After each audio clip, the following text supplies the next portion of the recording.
pues muchas gracias a ti y a todos los que organizaron esta proyección, y muchas gracias a todos los que vinieron y a todos los que la vieron. Yo estoy muy conmovida porque obviamente presentarla en Colombia para mí no es lo mismo que presentarla en Francia.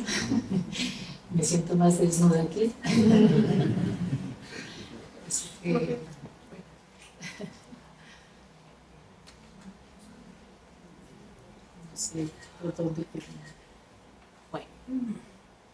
¿Quién se anima? empezar. Si tú quieres empezar, yo no sé por dónde empezar. Sí, Tania, por favor. Estoy muy conmovida. Nos hemos visto en algún momento, Catalina, yo soy Tania Rollens, psiquiatra en París y psicoanalista. Nací en el hospital psiquiátrico de Villebras en el 51. Y bueno, Hija de psiquiatras. ¿ah? Hija de psiquiatras. Entonces es toda una historia, obviamente una historia de liberaciones sucesivas de los horrores vividos, ¿no? ¿Qué más decir? Pues es muy conmovedor. Esta película es genial, es muy interesante, muy bella. Y que podría agregar es el peso de los eventos de la historia, el peso de los discursos de la historia que hace que una mujer, especialmente, pero un enfermo mental, siempre está en condiciones de proscripción, de rechazo de la sociedad, y ha habido generaciones y generaciones de profesionales que han querido salir de estos atolladeros, de estos horrores, y todavía somos testigos y actores de los progresos posibles, si es posible, ¿no? Si es posible. Y siempre amenaza el discurso de una ciencia pensada como un todopoderoso conocimiento, que nunca lo es, y menos la locura. La locura es como, pues a mí como signo, como paradigma de la oposición a un pensamiento y unas actitudes de omnipotencia, de un solo saber, que arregla el problema de los disturbios. Pensé, oyendo la historia de Ana Rosa, pensé en otro personaje que de pronto muchos conocen, que es esta famosa Nadja.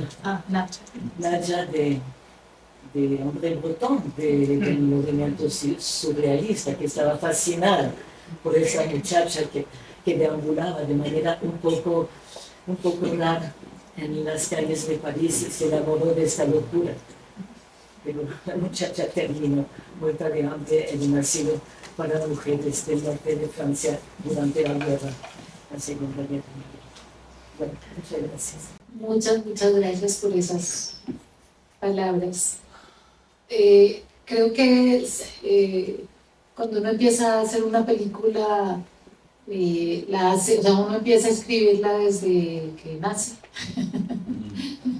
Porque uno la escribe con su historia, con lo que ha visto, con lo que ha sentido, con lo que ha pensado, con lo que se ha nutrido, y en un momento todas las preguntas pues se van encarnando en una película. O sea, creo que son procesos desde antes, pero es cierto que una de las cosas que precedía tal vez la película, y que era uno de mis interrogatorios, y que la lobotomía tal vez es la lupa con que yo lo podía mirar, es en qué momento justamente un comportamiento es patológico, en qué momento una sociedad decide que el otro es normal, anormal, dónde ponemos esa frontera, dónde ponemos ese límite, y cómo lo decidimos. Y pues si uno va en la historia de la psiquiatría, cuando el homosexualismo era una enfermedad psiquiátrica, Cuando entonces, ¿qué es lo que castiga o qué es lo que separa o qué?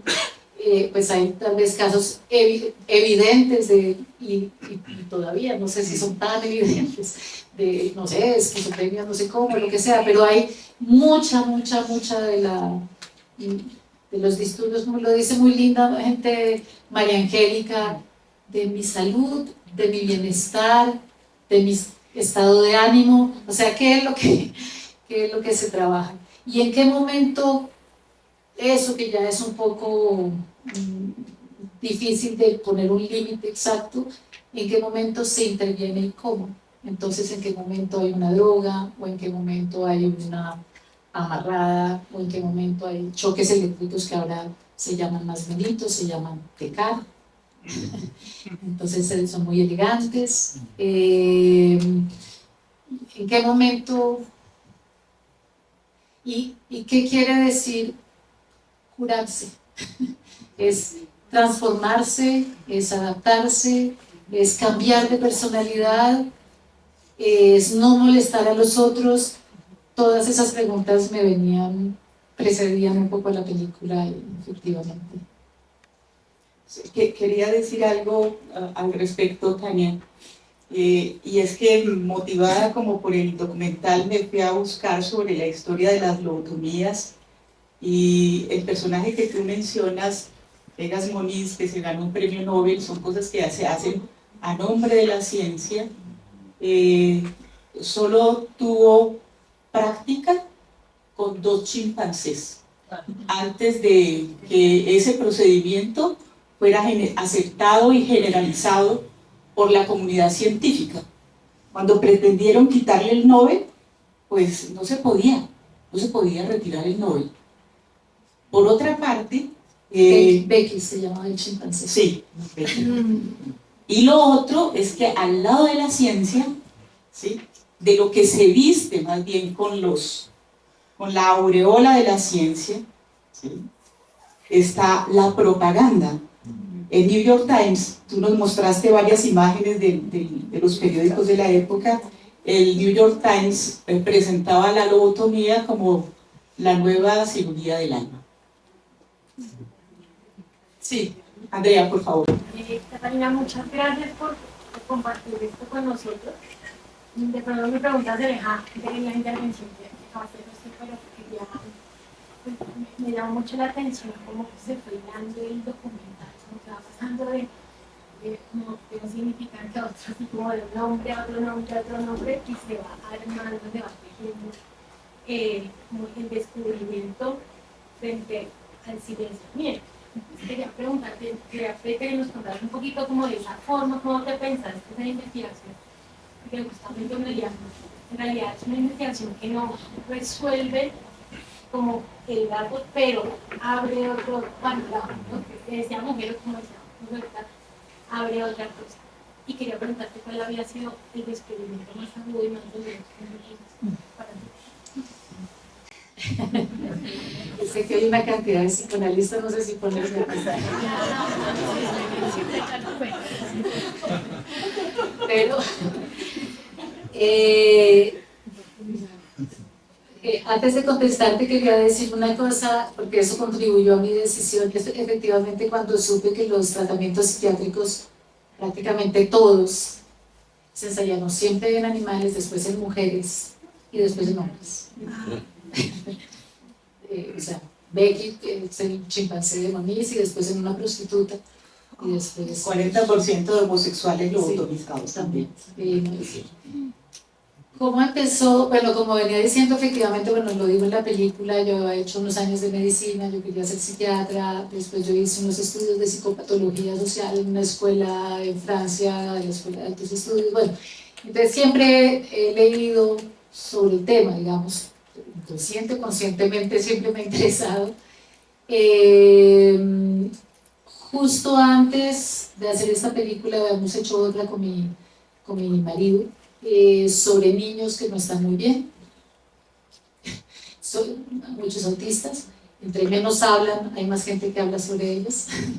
Entonces nos interesaba cómo los adultos resuelven, imaginan, sospechan, y cómo es esa papa caliente que son los niños que no están bien, porque los papás, los profesores se los vuelven a los papás, y los papás se los van a los psiquiatras, que se les devuelven, son una papa caliente muy difícil para la sociedad, y ellos no son actores de sus propiedades.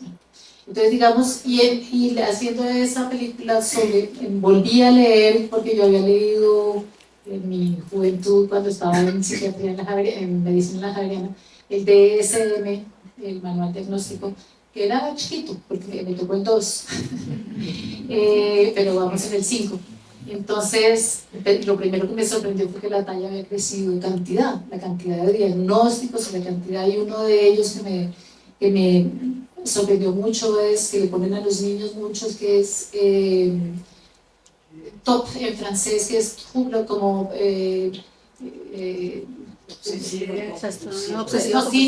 síndrome de oposición con provocación. Es síndrome de oposición desafiante a un niño. Entonces, como un adulto puede decidir que un niño que se le opone es un niño enfermo. O sea, me llamó mucho la atención eso. Digamos, eso fue el pre. Yo ya estaba con todas estas historias en la cabeza. Mi padre muere, mi madre muere, porque mi padre ya había muerto, mi madre muere, y hay que desocupar el apartamento, y efectivamente me encontré esa foto. Entonces, pues apenas vi la foto, y es realmente como lo cuento, o sea, realmente fue lo último que encontré allá al final, y pues habríamos podido no encontrar nada. Y lo que me llamó la atención no fue tanto de decirme no hablamos de ella, sino que el lapsus el de mi papá, que nunca en vida habló de ella, pero dejó una foto. O sea, es un poco y después con esa foto dije, pero es increíble, porque yo sí sabía, o sea, dije, nadie la había nombrado, se había desaparecido, ella no existía, no nos importaba, pero cuando yo vi la foto dije, ¿verdad? Ella existe. Y me acordé me acordé que había tenido una lobotomía. Entonces me llamó la atención que ni siquiera yo, que había hecho todas estas cosas, que había hecho ya una película sobre psiquiatría, ¿verdad? Lobotomía cero, ¿no? O sea, no había entrado en mi propio cerebro. A mí me llamó la atención como en mí eso ni siquiera había generado, no solo primero en mí misma. Después empecé a preguntar a mi familia, desgraciadamente pues la mayoría de mis tíos estaban muertos, salvo empecé a filmar el único hijo que encontré por casualidad, que también era el hijo no querido, y que encontré por una casualidad increíble. Entonces, pues, eso en un principio era solamente, digamos, yo habría podido ir de un psiquiatra o psicoanalista a tratar de entender todo esto. Todavía no era una película, entonces yo hacía preguntas por aquí, preguntas por allá, hasta que una tía, que desgraciadamente, una prima de mi abuela, que desgraciadamente también murió antes de que yo empezara a filmar, me dijo, porque le dije, pero Ana Rosa entonces estaba loca, y me dijo, no, mijita, tu abuela loca no era, putonga, pero loca no. Y ahí yo empecé ahí fue el primer switch. Dije, un momentico, ¿cómo así? Entonces, ¿y qué es la lobotomía? ¿Y a quién se lo hacían? ¿Cuál es el mecanismo de la lobotomía? ¿Qué es lo que hace que alguien piense que en qué parte del cerebro está tan localizado? O sea, yo sé que el lenguaje está aquí, que la visión está aquí, que el oído está aquí, pero que mi personalidad, mi sentir, mi rabia, mis ganas, ¿cómo llegaron a eso? Entonces empecé a investigar sobre la lobotomía. Y fui, pues, primero en Francia, leí muchísimo en Francia, yo vivo allá, pues leí muchísimo en Francia, busqué papeles, me fui a Estados Unidos, a Washington, fui a una biblioteca donde está todo lo de Freeman, que es un coleccionador impresionante, está todas las cartas postales que les mandaron los pacientes o los parientes de pacientes, tiene todo. Bueno, empecé a empaparme del tema, y en un momento vine a Bogotá para entender cómo había viajado la lobotomía, porque pues sí, ya entendí, se la inventaron en Portugal, la popularizaron en Estados Unidos, gracias a eso le dan el Nobel, pero ya en América Latina, como los psiquiatras de América Latina viajaron, muchos neurólogos, pues la neuropsiquiatría era una sola ciencia en ese momento, no estaban divididos en psiquiatras y neurólogos, era una sola cosa, y ellos fueron prácticamente toda América Latina, fueron alumnos de Freeman. Hay una carta de apoyo a Freeman de los psiquiatras de América Latina. Y me fui a la Academia de Medicina a leer la historia de... Y para contestar la pregunta más dolorosa, obviamente fue encontrar el nombre de mi tío. Muy dolorosa. O sea, mi tío era mi paradigma, o sea, era mi héroe, fue absolutamente adorado conmigo. Fue una persona, con toda mi familia, fue una persona absolutamente cálida, era un psiquiatra reputado, había abierto los hospitales, había luchado para que el homosexualismo no fuera enfermedad mental, había escrito libros sobre mujeres, o sea, ¿cómo así?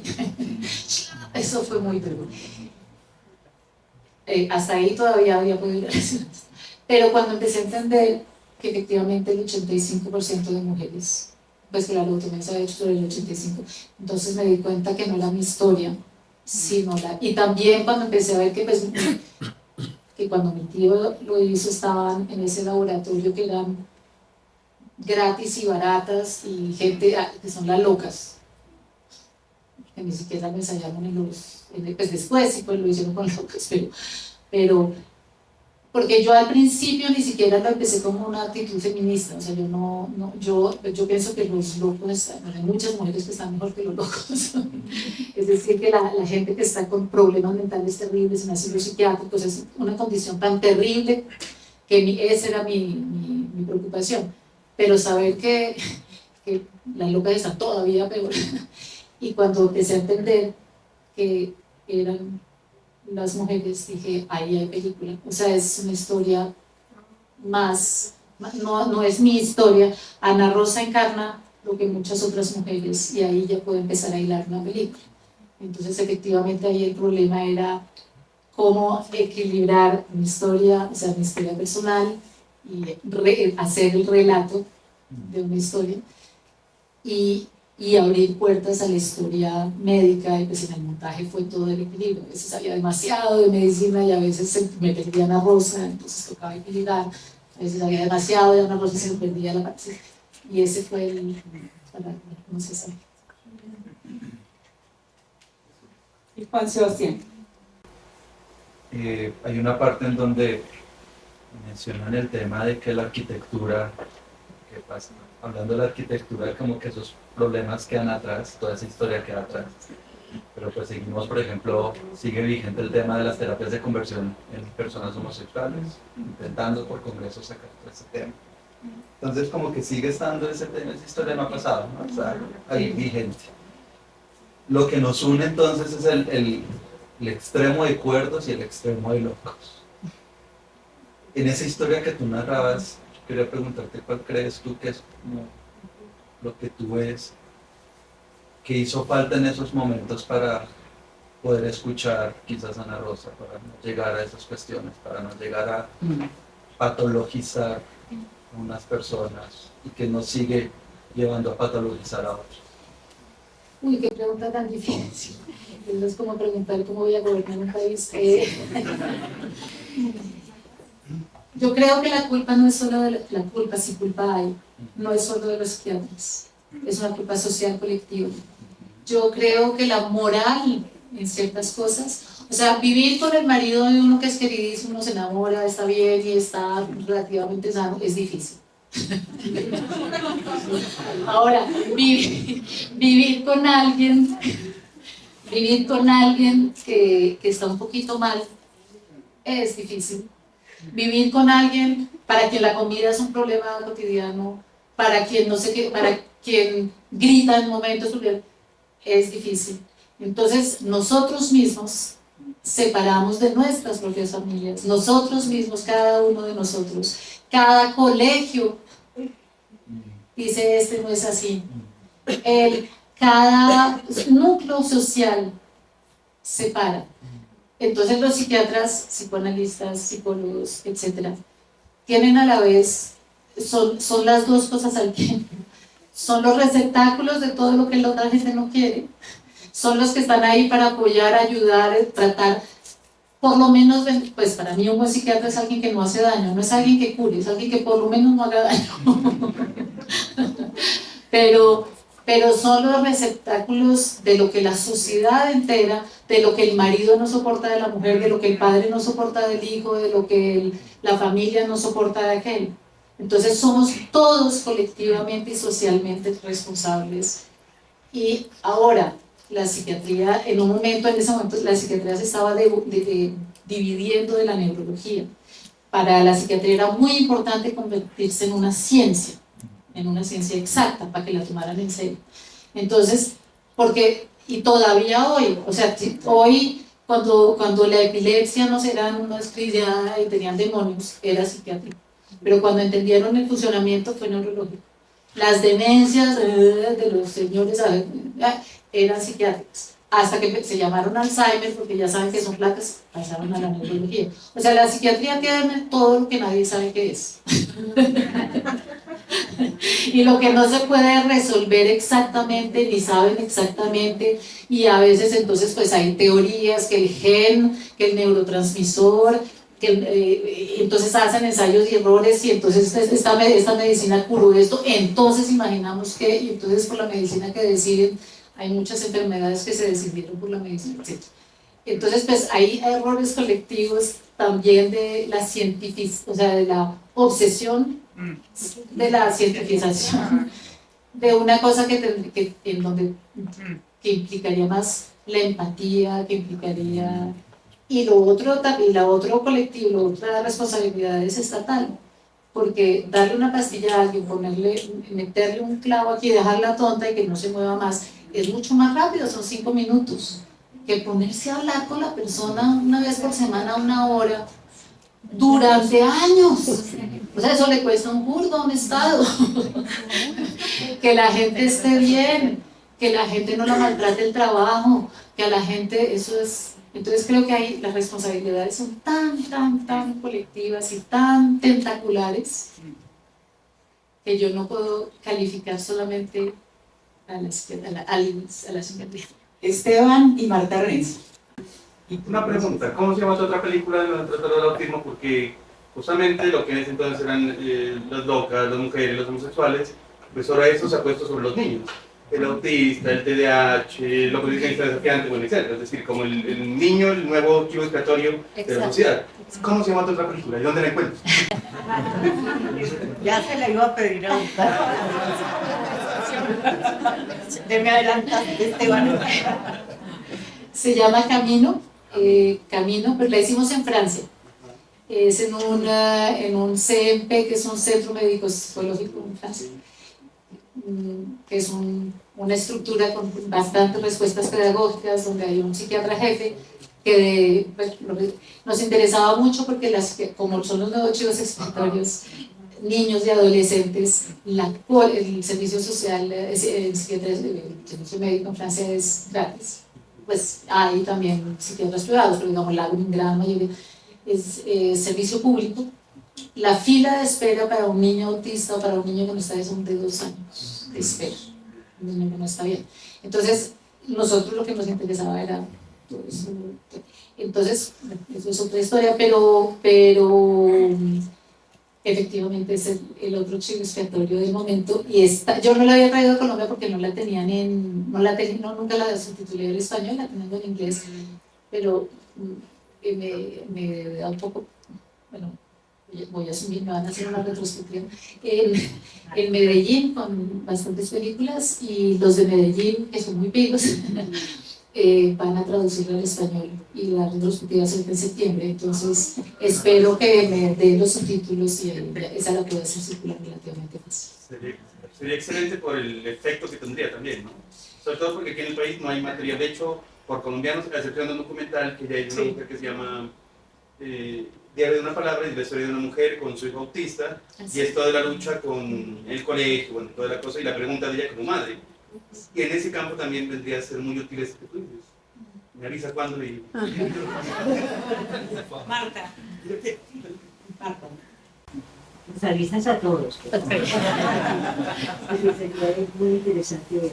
No, me preguntaba de un detalle del documental que me llamó la atención, y es que después de haber hecho pasar a una persona por ese diacrucis, porque realmente lo es, y haberla sometido a una intervención de ese tamaño, resulta que terminó internada en una clínica psiquiátrica, digamos, o de atención de salud mental psiquiátrica, la Montserrat, que todos hemos oído hablar.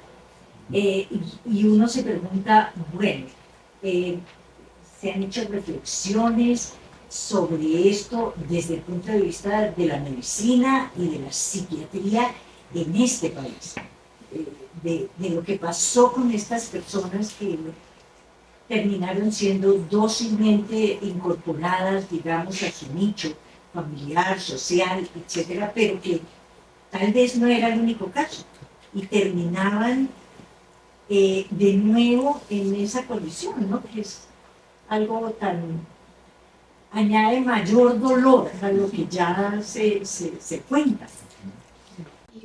Para mí más dolor porque esa clínica estaba dirigida por mi tío en ese momento. O sea, él tenía a su madre en esa clínica. Una de las cosas que también me decidió hacer la película, o sea, que tiene que ver con las mujeres, yo leí muchas historias clínicas. Entonces, y digamos, al principio dije, desgraciadamente me atrapó el COVID, porque yo ya tenía el financiamiento para venirme a hacer la película.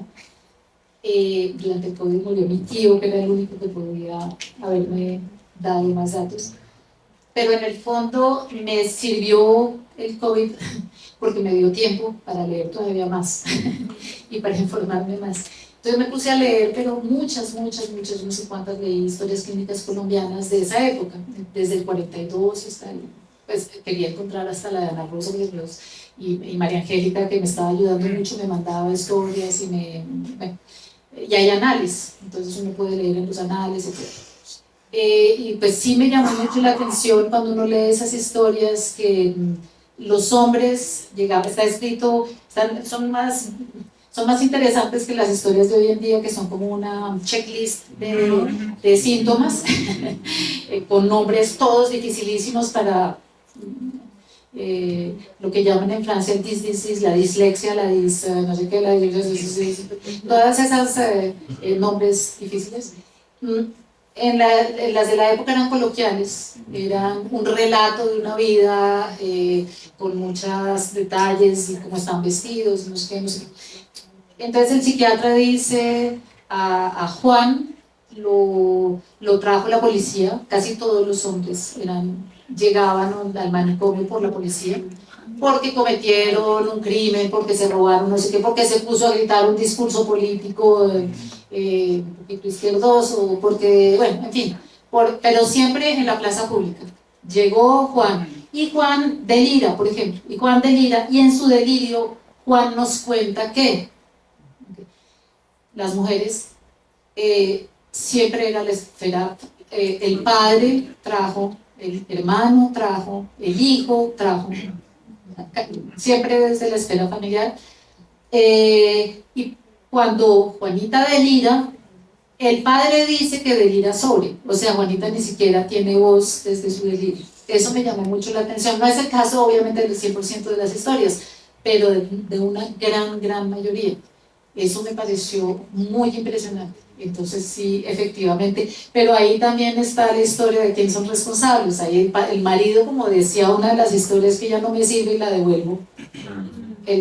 No sé si es el psiquiatra el más responsable, o sea, fue muy interesante leer esas historias. Y lo otro que me impresionó, porque al principio yo dije, pues yo no puedo hacer una película, pues no tengo nada. Tengo una foto y nadie se acuerda de mi abuela, no encuentro la historia clínica, no encuentro la partida de nacimiento, no encuentro nada, no tengo nada. ¿Cómo hacer? Y después me puse a pensar, se parece un poquito a Colombia. Bueno, ya hubo un proceso de paz interesante, de memoria, un museo de la memoria, o sea, es reciente, pero pues nos ha costado recordar. Búsqueda de personas dadas por desaparecidas. Sí. Maravillosa la película, además. Me parece que, o sea, toca demasiados ámbitos y quizás dos centrales, evidentemente. Bueno, el principal para mí, el vector, es el comportamiento de las mujeres, ¿no? Definitivamente. Y eso cruzado con estrategias de control social que se traducen en lo arquitectónico. El manicomio, pues, es el escenario perfecto para construir además la locura en un discurso, digamos, de que justamente son las dinámicas de control las que son constructoras de los rótulos. La loca va a ser la que sale, no la que entra. Entra una mujer triste y sale una mujer loca que jamás le vamos a quitar ese rótulo. Entonces, pues me conmueve un 85% y me da rabia un 85% porque al final, entonces, esa estrategia de exclusión intramuros, que también lo es la cárcel, que son todas las instituciones totales, le llama un sociólogo Goffman a ellas, lo que hacen es separar, como dice usted, excluir el problema. Y el problema en este caso, evidentemente, es lo comportamental de las mujeres, es como demasiado evidente. Hay cosas que se le critican más a una mujer que a un hombre. En las historias clínicas también me llamó la atención que, por ejemplo, la erotomanía aparece mucho. El sedicioso mal de la erotomanía era un síndrome gravísimo, es una figura en los hombres. Imagínate. O sea, las cosas sexuales no existen en las historias clínicas de los hombres. Pero si eres mala mamá, o si eres amada, mala mamá, o erotómana, o se masturba, eso no figura. Sí, entonces pues ahí termino diciendo de pronto que los antipsiquiatras, pues Basaria básicamente dijo en su momento, abramos la institución total, ¿cierto? Abramos el manicomio con ese nombre tan provocador, el hospital psiquiátrico es más elegante, y devolvámosle el mal al escenario que lo causó, ¿no? Y la psiquiatría dicen, pues quebró, frustró en Trieste. El hospital psiquiátrico ahora es un lugar de teatro, de cine, de cosas maravillosas, pero el modelo sí sobrevive en todo caso. Y dicen que se frustró los que estudian eso es porque la sociedad no estaba preparada para que el hermano, el hijo, llevara a la mamá díscola, erotómana a una institución, pero no estaba preparada para volver a recibirla, ni había redes sociales de apoyo tampoco, entonces, digamos, es como... Claro que sí, pues en la historia de Francia sí ha cambiado, digamos, entre... Sí, 70. Sí ha cambiado, o sea, y bueno, una época gloriosa en los años 70 en Francia, donde se inventaron muchas novedades, pero incluso el hecho de haber hecho respuestas terapéuticas más cercanas a la...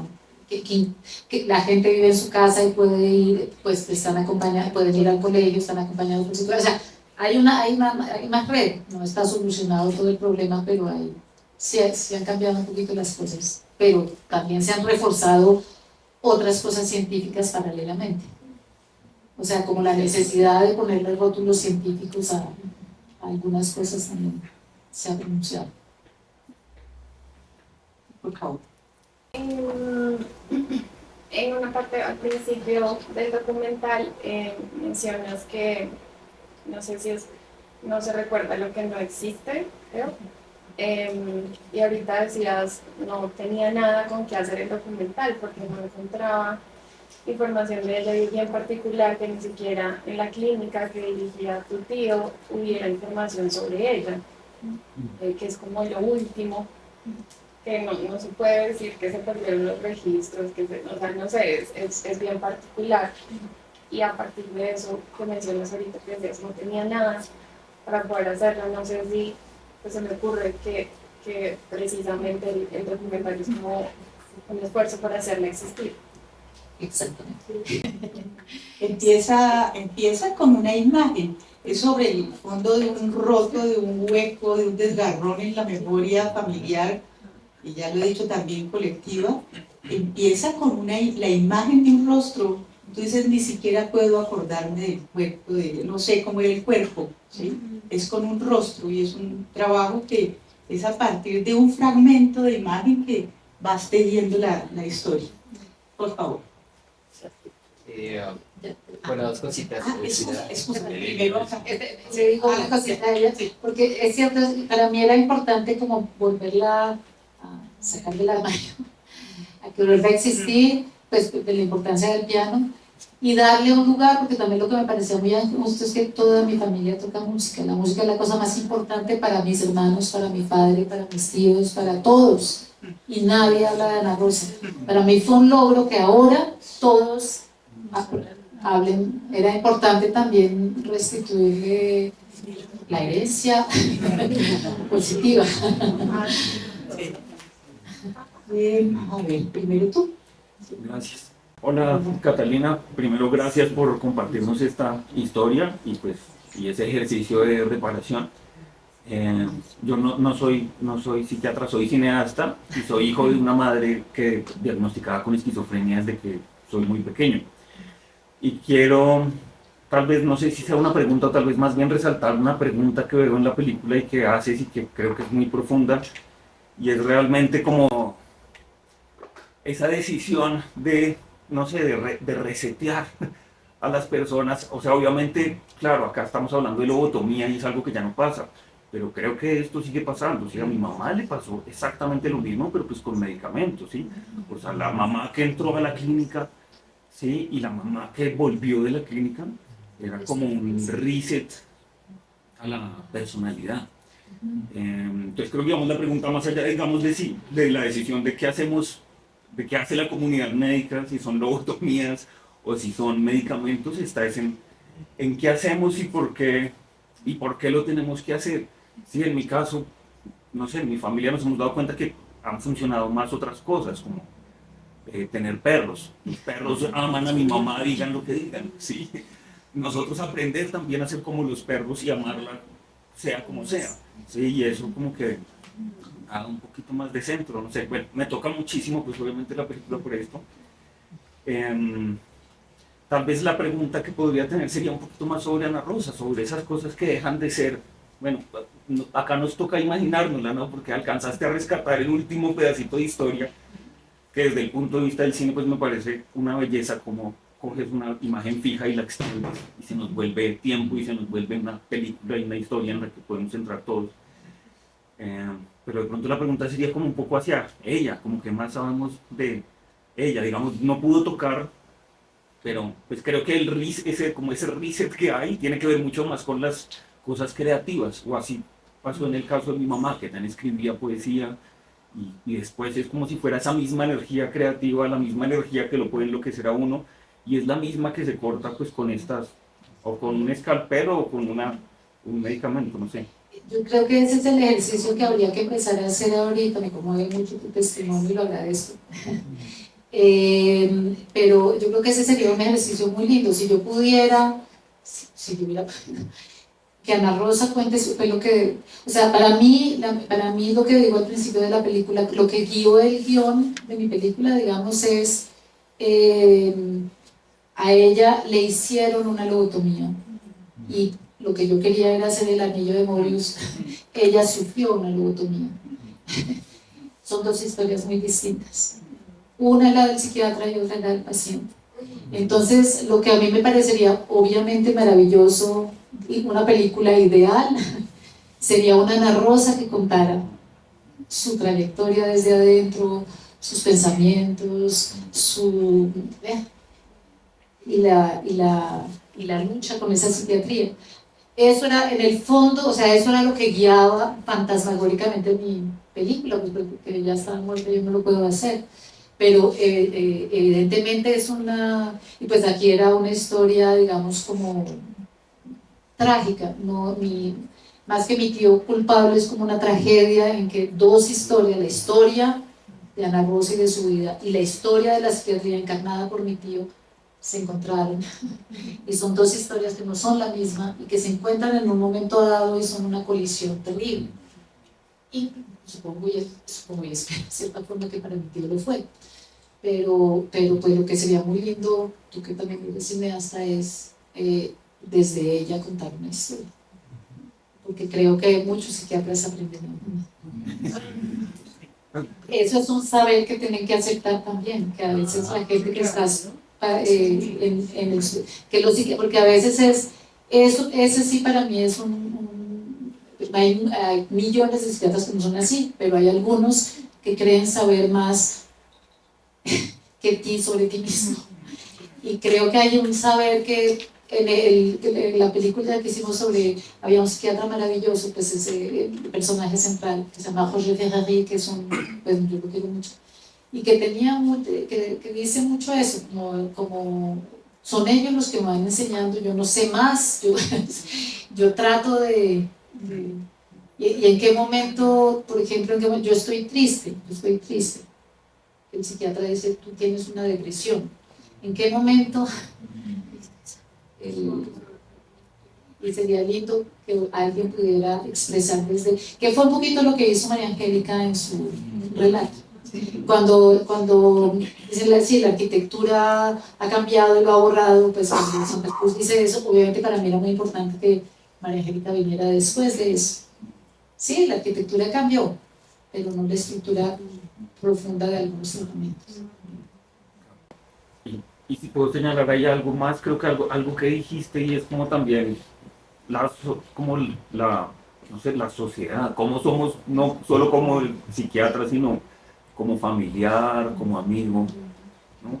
O sea, esto de la mujer promiscua o que ejerce libremente su amor hoy en día sigue siendo...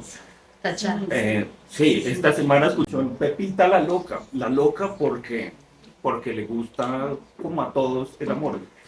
Sí, pero... Y bueno. Primero que todo, reiterarte el agradecimiento y el reconocimiento a tu trabajo. Ahorita te preguntaban acerca de cuáles fueron esos elementos agudos que encontraste a lo largo de tu investigación, un poco apelando a lo doloroso. Y también te preguntaban cuál fue o si en sí mismo el documental fue reparador, y así lo decías, pero a mí me gustaría saber cuáles fueron puntualmente esos hallazgos que tú consideraste reparadores o sanadores dentro de tu investigación. Curiosamente, es un poco raro, pero curiosamente pues es paradójico, porque me dio mucha rabia que le hubieran hecho una lobotomía por una cosa, o sea, yo pensé que era por una esquizofrenia, siempre pensé que estaba loca, entonces entender que eso era una cosa un poquito más... sí, que el límite reparó un poquito, no sé por qué, pero reparó un poquito. Haber oído a mi tío excluido también reparó, para mí, un poquito, porque yo había heredado un odio que no entendía por qué.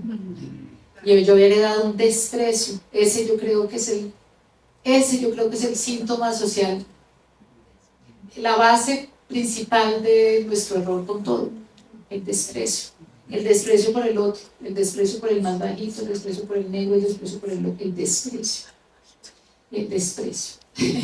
Entonces, el desprecio por este tío que mi familia cargaba, para mí fue muy reparador convertirlo en cariño y convertirlo en otra cosa, además entender que lo que él fue un producto de una historia familiar complicada, que eso fue reparador.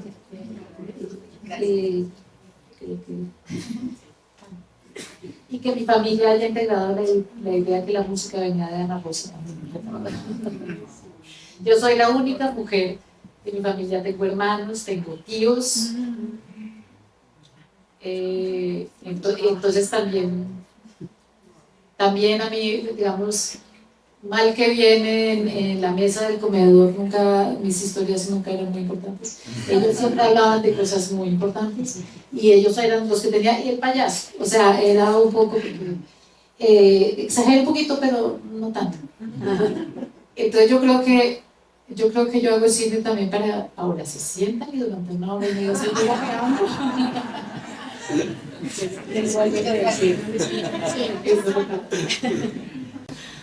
Listo, sí.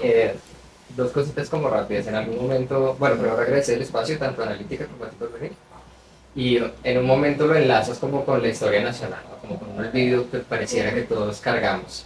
Y me llama mucho la atención que cuando tú empiezas en la película documental, el inicio es hablar de un corte, ¿no? El vaciamiento de la locación, que tiene que ver con mi infancia, con donde viví, sacar las cosas como un corte, con la raíz. Pero todo el resto de la película parece una conexión con esas raíces, incluso en un punto muy material, de ir a visitar unos restos. Entonces me parece interesante ese proceso, como ese proceso de enraizar. Muchas gracias. ¿Cuánto te...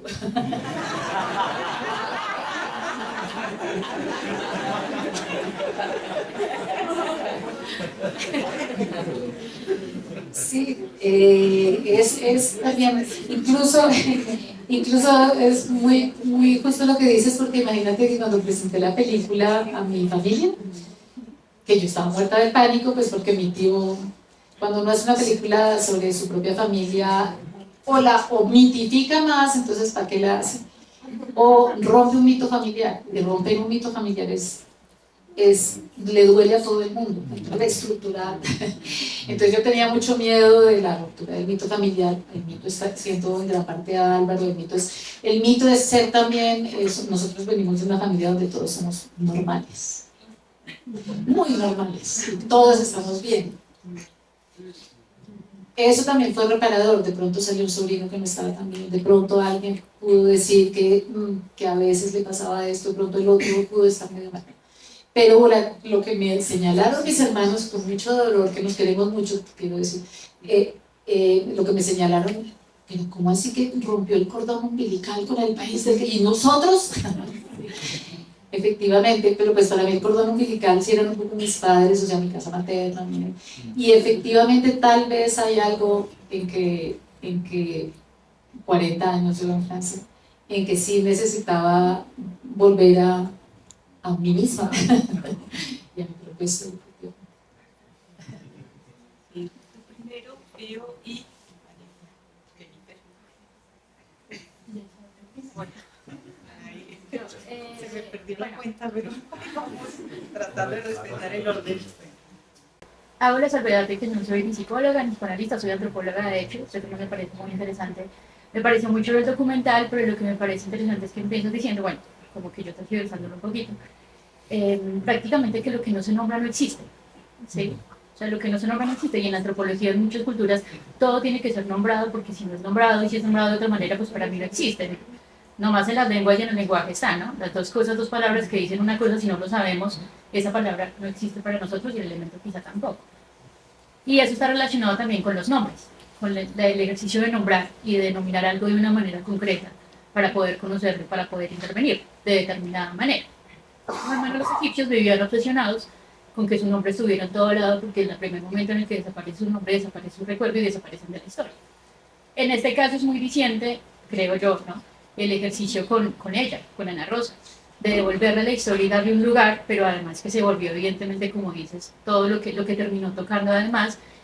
Y aparte de eso hay una cosa muy interesante cuando dicen que como que los tratamientos para quién eran, y hay alguien del entrevistado dicen que son para las familias, y si uno lo trae ahora hoy en día, esa lectura que se hace de las enfermedades mentales o de los trastornos, o como lo denomina la psicología y la psiquiatría, pero es como las familias se mueven con esa enfermedad o con esa nueva situación que se presenta en su familia, y como en unos momentos se mueve desde la vergüenza, desde no se nombra la enfermedad que tiene mi familia, o es una cosa histórica que da vergüenza o que no se toca por alguna situación, y eso iba relacionado no solo con cómo estos temas afectan a las familias, que por ejemplo a veces es un tema olvidado de solo es el paciente ya, pero es de cómo eso es leído socialmente también con las familias, y ahí va mi pregunta, que creo que ya la respondiste básicamente, y es cómo tu familia terminó también asumiendo o entendiendo también esta historia, porque puede que eso es solo con uno, pero pues toda la familia es la que termina también tocada con este tipo de situaciones, y a veces uno es el que decide hablar y el que decide darle un lugar a toda esa historia,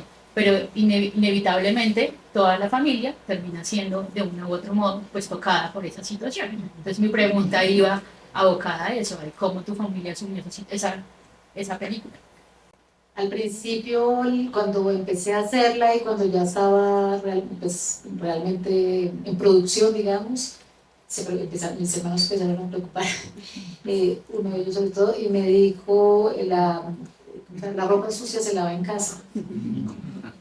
Entonces yo le pregunté, ¿cuál es la ropa sucia? Perdón. O sea, ¿qué es lo que llama usted sucio y qué es la ropa sucia? Porque para mí la ropa sucia es no haber comprado a Ana Rosa. Esa es la ropa sucia. La ropa sucia es haber desaparecido a Ana Rosa. Entonces, ¿cuál es la suya? Igual que cuando mi primo, con mucho respeto, mi primo dice, el mal comportamiento fue cuando joven, no reaccioné. Todavía cada vez que lo oigo digo, ¿por qué no reaccioné? En ese momento estaba, sí. O sea, entonces, ¿qué es la ropa sucia? Y efectivamente, ¿por qué es sucia? Y que yo creo que también está ligado efectivamente a cosas de productividad, tenemos que estar bien porque el que está bien produce más, trabaja más, le sirve a la sociedad, nada, y entonces y es glorificado por, bueno, y generamos ese diálogo. Pero lo que ha sido bonito es que poco a poco, y ahora después estaban orgullosos y están contentos con la película, y están contentos que ustedes circule, hablan de... Entonces ha sido... Bueno, ha sido...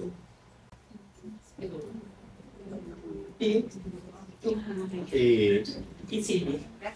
No, Catalina, no, en realidad ya se abordó la ropa sucia de la en casa o lo que no se nombra no existe, porque sí me parecía que el asunto del desprecio es importante, pero en esa insistencia que tú haces en trabajar eso desde tu familia, hay un punto nodular que es el absoluto silencio, es llevar a silencio absoluto eso para que siga persistiendo la idea de normalidad. Sí. En realidad iba para allá, pero creo que lo has venido y se ha venido articulando. Gracias. Pero es cierto, y tal vez para mí más sensible no sé si me volví cineasta por sensibilidad o si por sensibilidad, no sé cuál es el huevo y cuál es la gallina, pero sí es como esta imposibilidad de mucha gente de decir que le está pasando mal, o de decir que... O sea, es una valoración tal de la fuerza y una valoración tal de... etcétera. Y en el caso de mi familia el silencio también es doble, también para mí fue doble, porque a veces pienso que mi padre, que en paz descanse aquí en el Moderno, está en el cenizario del Moderno, a mi café a saludarlo y a decirle que viniera la película.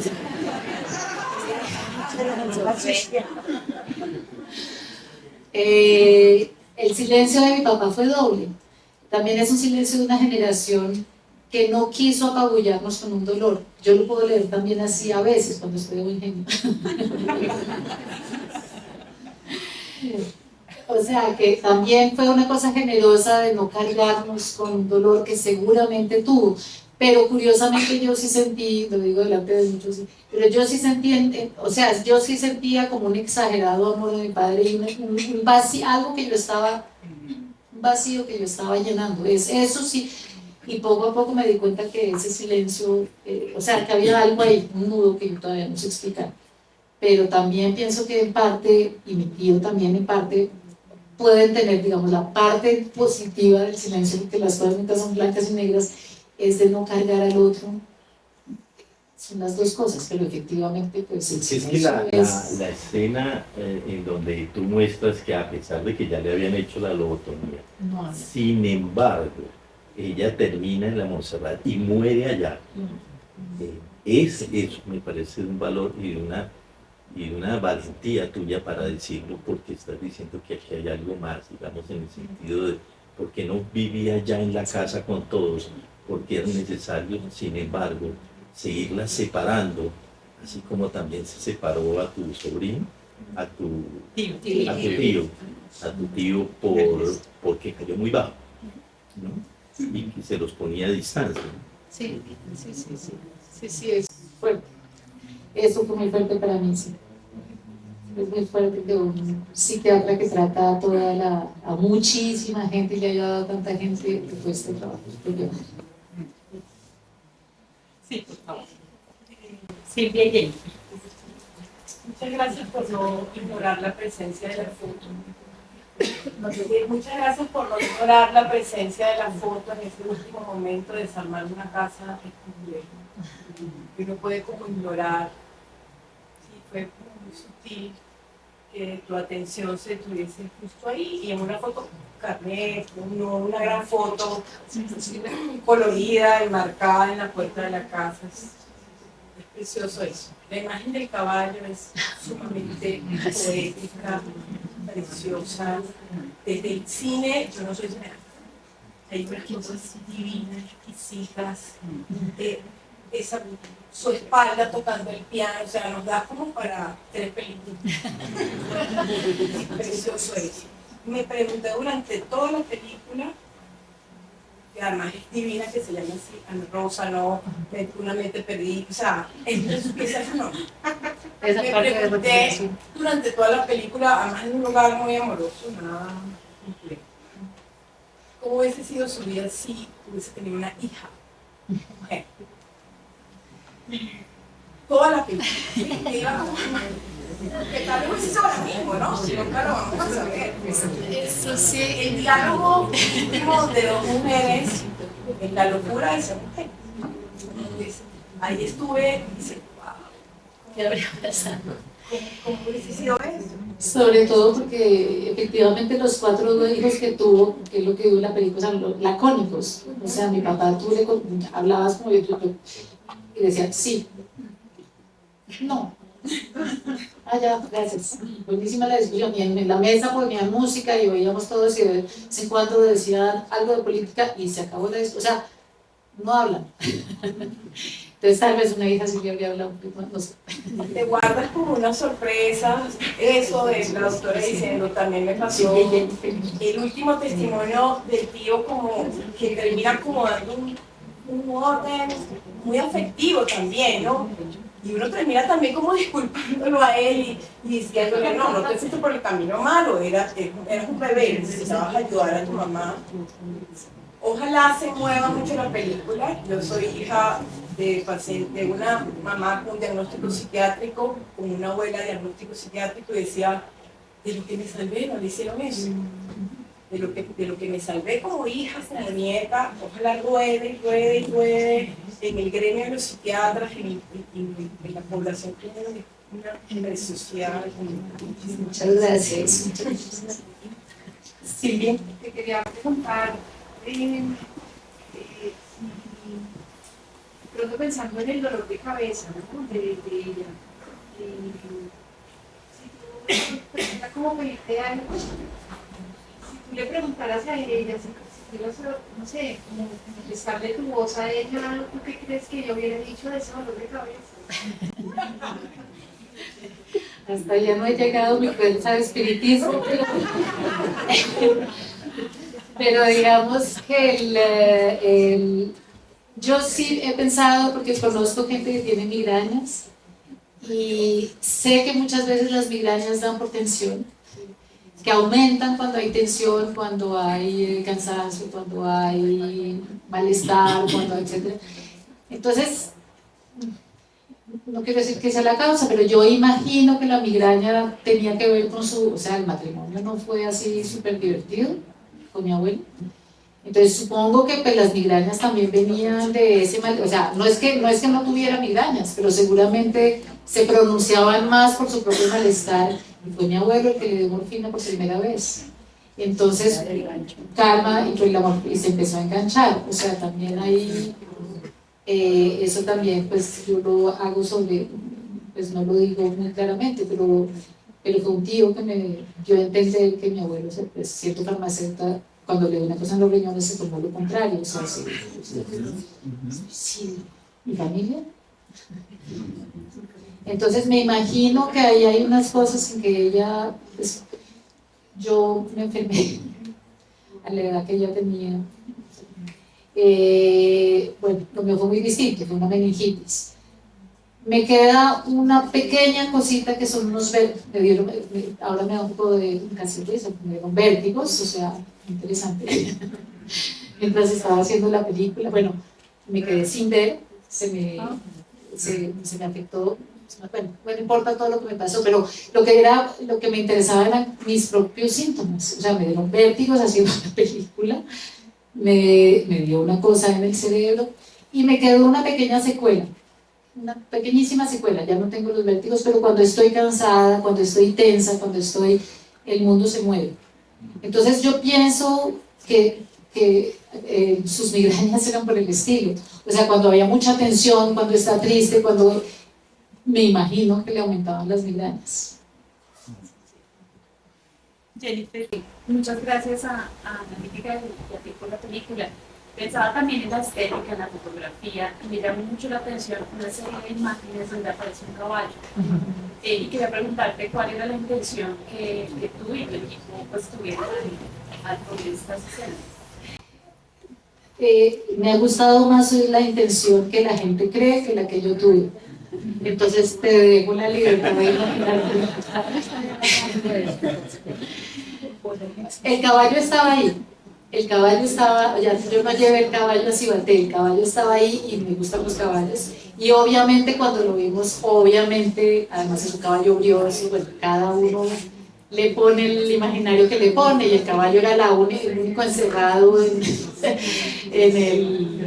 ese sitio, bueno, pero, y pues le puedes poner el imaginario que quieras porque justamente es el espacio de la misma forma que en un momento era triste para mí no tener todos los datos de Ana Rosa, y finalmente pienso que esos huecos son los que les permiten a ustedes proyectar la película. O sea, si yo hubiera contado todo el currículum de Ana Rosa, sabiendo absolutamente todo, no habría espacio para la proyección. Y le habría robado, eso para mí fue muy claro cuando yo hice la película, yo no quería robar, bueno, ya le robaron la cabeza una vez, le robaron el cuerpo, la pusieron en silencio. Si además yo la ilustro en una actriz, por ejemplo, es volverle a robar, es sustituirla para siempre, robarle. Entonces para mí obviamente la pianista tenía que estar de espaldas, tenía que evocar, pero no representar. O sea, era un problema de vocación y no de representación, todo el tiempo. Porque también yo quería que mis hermanos, mis tíos, ustedes pudieran proyectar la Ana Rosa de cada uno, digamos. Y yo tengo la mía, tal vez mi abuela no es la misma que la de mi mamá. Y el caballo no es lo mismo para cada uno. Mauricio. Sí, buenas tardes, muchas gracias por esta presentación. Reunión. Dos cositas, unas sobre algo posible que no, aparentemente no está tan evidente, me parece a mí, lo que lo has mencionado me parece a mí, pero a ver si de pronto en otra vuelta tú nos cuentas algo más, o puedo escuchar otra cosa también. Una tiene que ver con cómo hilar lo singular y lo universal, pensándolo desde la cineasta, no tanto desde la nieta, sino desde la cineasta.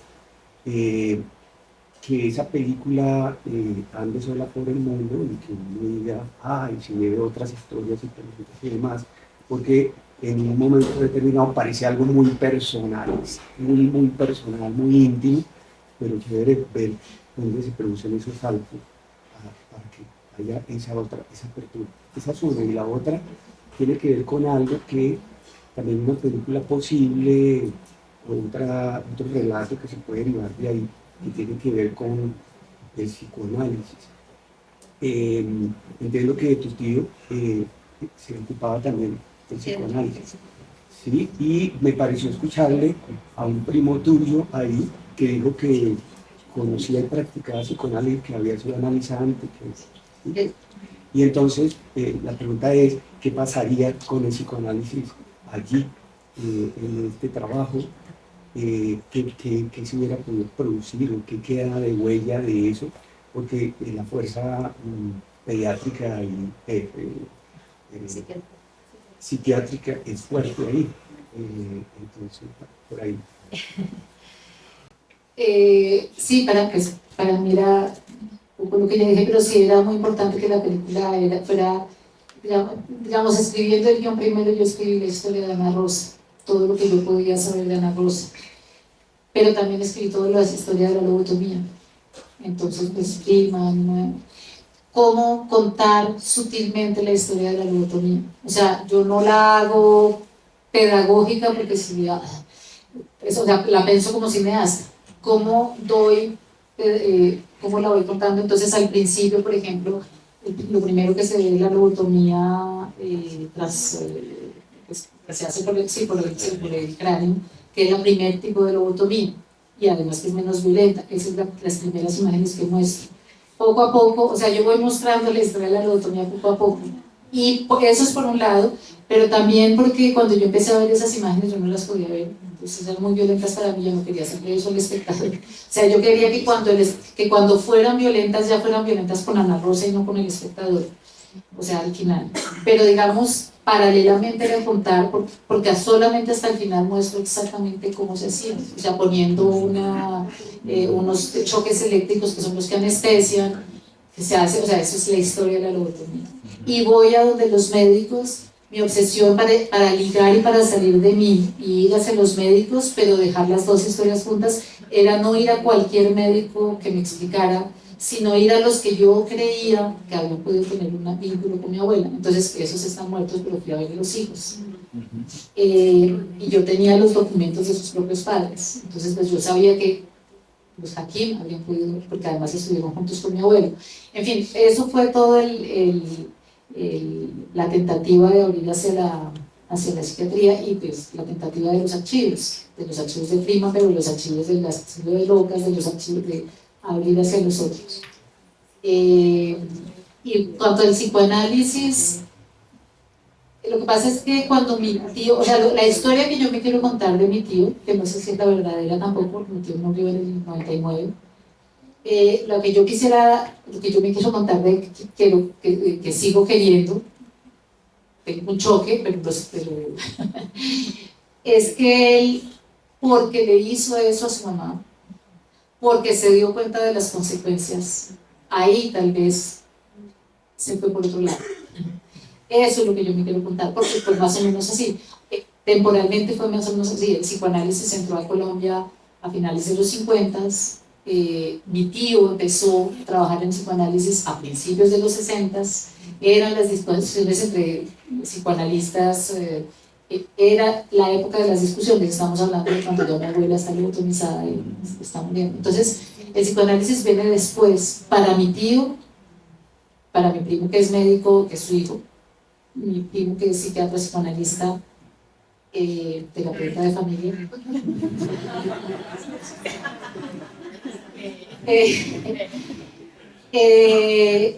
Pero eso viene después, o sea, habría sido otra historia porque viene después, pero yo sí me querría contar que el psicoanálisis para ellos, o sea, el psicoanálisis, la apertura y la visión de la locura y la visión de todo eso y todo lo que mi tío empezó a hacer, también fue para reparar a su propia... Yo le dije eso a mi primo y me dijo que... Bueno, quería como preguntarte sobre tu experiencia con tres cosas que a mí me han hecho, se me han venido a la mente tanto con la película como escuchándote ahorita. Primero es como, yo veo una búsqueda desde el principio, ¿sí? Una búsqueda, claro, que parte de una imagen, pero también una búsqueda como en cierta medida propia de reconstruir una historia, y en esa búsqueda te vas encontrando con otras como la de tío Ernesto, que me impactó mucho.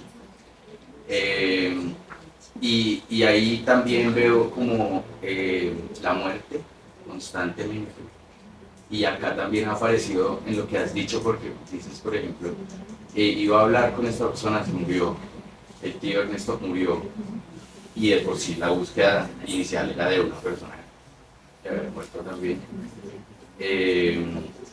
Y luego, ya lo decía el profesor, el silencio, ¿no? Porque eso también me impactaba mucho. No hay nada en Mariquita, tiene que ir allá.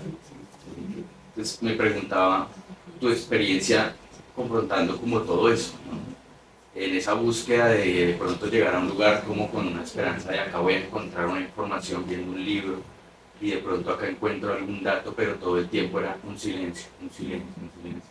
Entonces yo me preguntaba cuál es digamos en ese momento tu proceso como de vivir eso, como... Fue muy doloroso, realmente fue doloroso porque yo sí quería encontrar la historia, que no sé si la habría utilizado, no tengo ni idea, pero yo sí quería, me habría gustado haber podido encontrar la historia, o sea, qué se dijo, qué pasó, cómo lo hicieron, obviamente, no sabes todo lo que yo insistí en la Monserrate sobre todo, porque lo otro que para mí era muy fuerte es que, entre comillas, y como lo dice, como me lo dice el doctor Sotomayor, su abuela era hija de médico, es decir, de una clase media que podía... ¿Qué pasó con todas esas historias del asilo de locas? Cuando tú vas a Cibate hay una fosa común, donde ni siquiera tienen nombre, ni tienen nada, son gente olvidada. O sea, me doy por bien servida. Pues no encuentro nada, pero me doy por bien servida de por lo menos, incluso de poder hacer una película. Pero pues es una memoria olvidada de muchas mujeres. Pero pues sí fue doloroso. Y lo otro que fue muy doloroso y muy fuerte para mí fue que mi gran amiga francesa, que vive en Francia, que llegamos al tiempo a Francia hace 40 años, ella es brasilera, hicimos la misma escuela de cine, estudiamos juntas, trabajamos juntas, son años de amistad. Editó la película. Cuando yo volví para editarla, ella estaba enferma antes, pero cuando yo volví para editarla, ella me dijo, tengo un cáncer, no estoy segura de terminarla, ya estoy en el último, ¿qué hacemos? Y dije, sí, vas a poder terminar. Trabajamos con ella y al principio trabajamos normalmente 8 horas, después trabajamos 6 horas, después no trabajamos una semana cada 3 por la quimioterapia, después trabajamos 4 horas, después trabajamos en su casa, después trabajamos 2 horas, dormía 1 hora, terminó la película y murió. Y Adriana, desde su propio cuerpo, digamos su frente, Adriana tuvo un cáncer desde el principio, y desde su propio cuerpo ella me decía, ella pues tuvo un cáncer, una metástasis, le cortaron. O sea, cuando vamos a contar la historia de que los hombres cortaban los senos con tanta facilidad. Entonces ella le dio a la película, yo no sé cómo explicar eso, para mí fue como una película íntegra, me va a costar mucho trabajo hacer la siguiente, porque fue una película muy íntegra, para mí, por mi proceso, por lo que viví con la editora y que le dio a la película desde su propio cuerpo y su propia reflexión de la medicina. Pues vamos a hacer lo siguiente, nos toca ir cerrando, entonces vamos a recoger las últimas preguntas. En el siguiente orden, tú, luego David, Diógenes, Andrea y los comentarios que quiera hacer Johnny Alder, los vamos a recoger al tiempo para darle después la palabra de nuevo a Catalina. Entonces, por favor, en la parte de la película mencionas que la sonata 8 se desaparece y dentro de los documentos que te encuentras de la sonata estaba tu abuela. Y me llamaba mucho la atención, digamos, lo que representa el nombre también de la sonata, ¿no? La elección de ella, ¿no? Y pues eso, bueno, realmente... Fue muy importante, pues, era muy raro porque efectivamente la patética fue un nombre que se circuló en mi familia. Todos mis sobrinos tocan la patética, toda mi familia toca la patética. Y me puse a leer sobre la patética.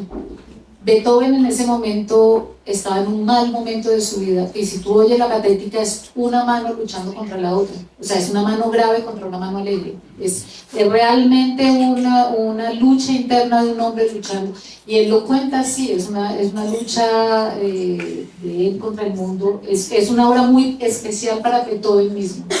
No sé qué tanto sabía Ana Rosa de eso, pero para mí obviamente era pues yo siempre oí la patética desde chiquita y es una música que me conmueve obviamente enormemente, pero cuando me puse a leer sobre Beethoven y sobre y lo otro, bueno, lo que pues un sentido me pregunta el documental es como ese momento en el que tu abuelo conoce a tu abuela, está recogiendo una planta o buscando una planta para curar y se encuentra con el amor, ¿no? Uno de los mitos familiares. Así se cuentan, ahora lo sabemos.